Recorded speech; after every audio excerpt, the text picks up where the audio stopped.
የአሜሪካው ፕሬዝዳንት ዶናልድ ጄ ትራምፕ ካታርን በተመለከተ ኤክስኪዩቲቭ ኦርደር በትላንትናው ዕለት ፈርመዋል። ኤክስኪዩቲቭ ኦርደሩ ዋና ዓላማ ካታርን የነካ አሜሪካን የነካ ማለት ነው የሚል ሐሳብ ያለበት ነው። ላንብብላችሁ የተወሰነውን ፓርት እንደዚህ ይላል። The United States shall regard any armed attack on the territory, sovereignty or critical infrastructure of the state of Qatar as a threat to the peace and security of the United States of America. ካታር ላይ የተኮሰ ሰው አሜሪካ ላይ ተኩሷል ማለት ነው። የካታር ኔሽናል ሴኩሪቲ አደጋ ላይ የጣለ አካል የዩናይትድ ስቴትስን ኔሽናል ሴኩሪቲ አደጋ ላይ ጥሏል ማለት ነው። ማንኛውም አካል ካሁን ወዲህ ካታር ላይ እርምጃ ለመውሰድ ከተነሳ እኛ አለንበት የሚል መልእክት ነው ትራምፕ ያስተላለፉና ያው ከእስራኤል ጋር መቼስ ይገናኛል ብለን አናስብም። ኢራን ጋር ነው።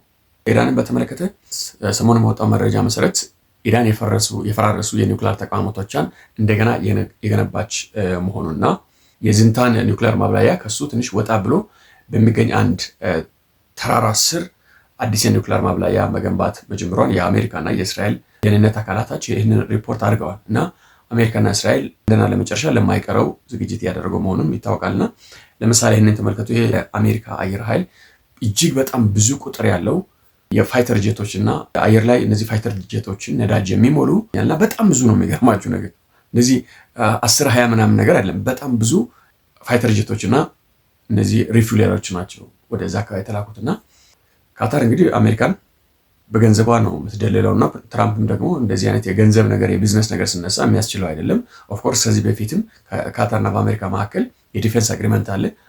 ሚድል ኢስት ላይ ትልቅ የሚባል ኤርቤዝ ያላት አሜሪካ ካታር ውስጥ ነውና አሁን ደግሞ ብዙ ስጋት ስላደረባት ስጋቷን በተረጋጋሚ ጊዜ ለእስራኤል ስለገለጸች ካሁን እንዳትዘጋና አሜሪካ አት ኤኒ ኮስት ካታርን ዲፈንድ ለማድረግ በፕሬዚዳንት ትራምፕ በኩል ቃል ገብታለች ማለት ነው። እንደዚህ አይነት ፕሮቴክሽን ካገኘች በተለይ ደግሞ ትራምፕ በስልጣን ላይ እስካለ ድረስ ሊጠይቅ የሚችለው ነገር አንድ ነው። እኔ ሁሉን አድርጌላችኋለሁ፣ ሐማስ የሚባል አሸባሪ ያውጡ ነው።